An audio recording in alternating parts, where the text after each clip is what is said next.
Tip. Tip. Tip. Tip. Oops! Alam nyo na topic natin, oh. Tipplasty. Watch till the end. Let's go!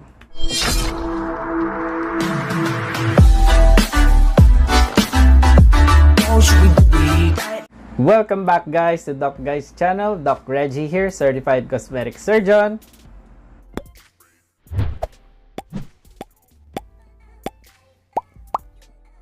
In here, I give tips, advices on skincare, aesthetic procedures, at iba pang pampaganda, as well as health and prevention, and superstar topics just like this one. So if you're new here, consider subscribing at sana marami kayong matutunan. Okay, Tipplasty. Breakdown pa ba natin? Tipplasty. Tipplasty.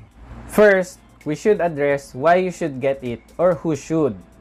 Concerns nyo like short height, bulbous nose, round tip, boxy tip, upturned tip, downturned tip, and the butt tip. 3 things to remember for Tipplasty: definition, projection, and rotation. All 3 should be considered if you want an ideal nose tip. And to understand more, first we have to know what structures ang nandoon.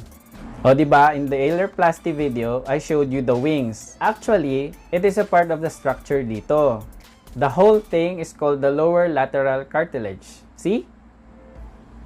The sides of the lateral part are the wings, which comprises the alars. Now, this middle part and the top part makes the tip. Okay, we start with the short height. Tip, projection. Projection. The ideal height or the frontal height is, usually the Asian noses are in the short side and Caucasians and Europeans are in the longer range. Ganito. Dito ang kulang niyan. So what we need to do is put something there to project it more. Pwede dito or pwede din dahil sa implant. Either way, it will project it more. Ganito. Oh, ayos no? Next naman, definition. This addresses the bulbous nose, the boxy tip, the round tip, and the butt nose tip.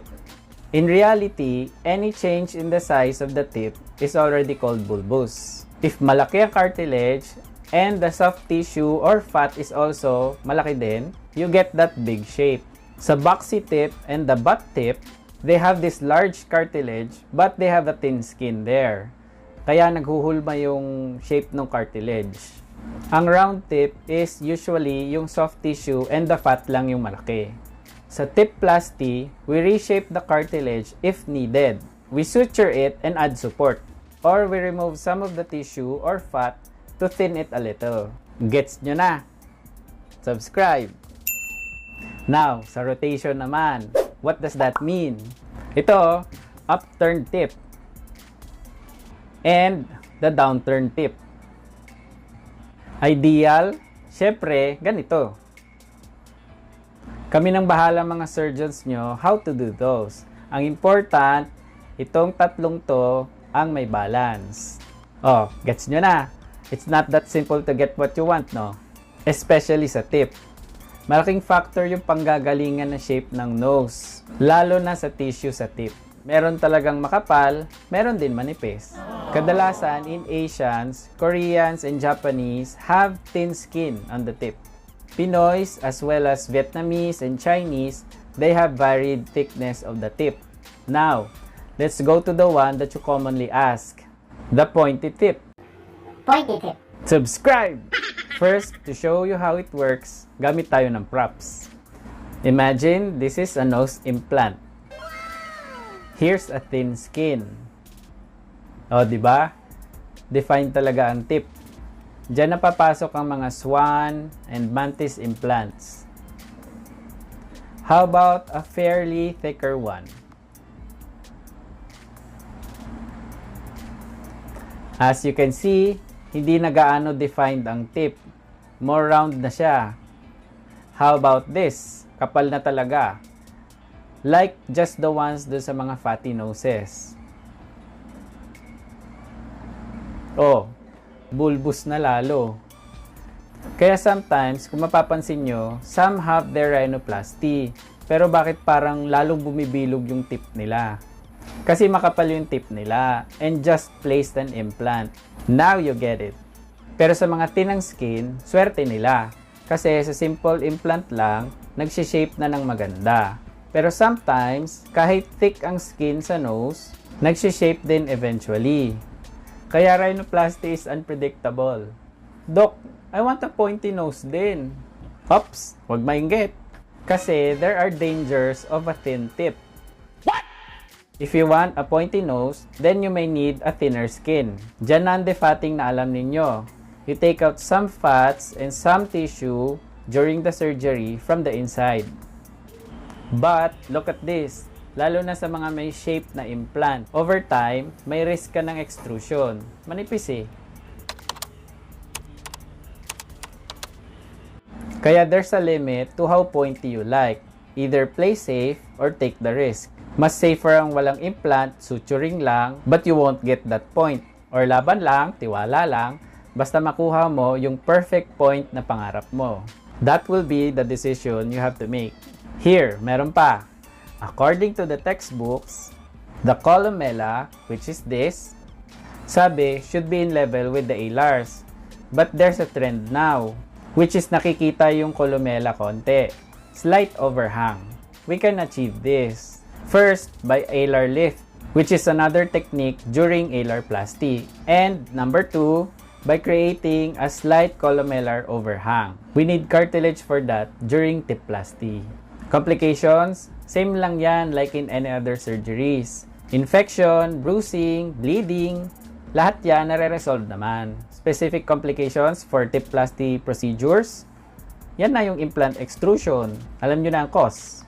Now, to prevent this, we can have shield grafts coming from the cartilage from your ears. Pero syempre, may opera ka rin dito, so you have to consider that. Another thing pwede mangyari is the droopy tip or maging downturned ang tip mo over time. Kahit na may cartilage support na and suturing, pwede pa rin mangyari yon, lalo na kung strong yung structures mo pababa. Or pwede rin pag nag-resorption ng cartilage mo konti. Common questions tayo. Doc, how long will it last? Dahil cartilage ang gamit mo dyan, lifetime. Pwede lang mag-shrink due to resorption, pero it will last. Doc, magkano? Punta kayo sa clinic pages ko, doon sa services tab, nakapost doon, or ito yung range. On average yan ah. Singit question. Doc, how long naglalast ang silicone, Gore-Tex, and cartilage? Good question. Ang cartilage, kung hindi mag-resorption, yes, lifetime siya. Ang Gore-Tex, if hindi mag-shrink or mag-complicate, yes, lifetime siya. Ang silicone, if hindi mag-bend or mag-complicate, yes, lifetime siya. Lifetime siya. Akala ko, Dok, yung tipplasty alarplasty din. Sa ibang doctors, they consider alarplasty under tipplasty na din. And others, like me, considered ko na separate siya. Para mas maliwanag. Dok, makakapagbigay ba ng tip ang rhinoplasty lang?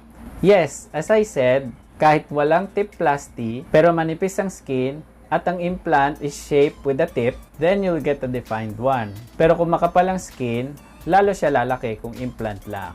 Okay, gets? So yun guys ha, sana may natutunan kayo. Question for you. Now you know, go ka pa rin ba sa pointy tip? Or may change of heart na kayo? Or lalo kayo na confused? Ulitin ko, if you want to inquire sa prices ng rhinoplasty or other services, you can go sa clinic page, and then go to the services tab. Nakapost doon. But if you have any more inquiries, you can chat me there. Links of the clinic page on FB and IG are in the description. Click nyo lang yung small triangle dito sa corner ng video. And if you haven't subscribed, click nyo na ito or this one with the notification bell para updated kayo pag may bago akong video na ni-release. Balik-balikan nyo yung mga videos. Watch nyo yung rhinoplasty series ha, dito. Like and share ha. and see you sa next one. Bye! Summer.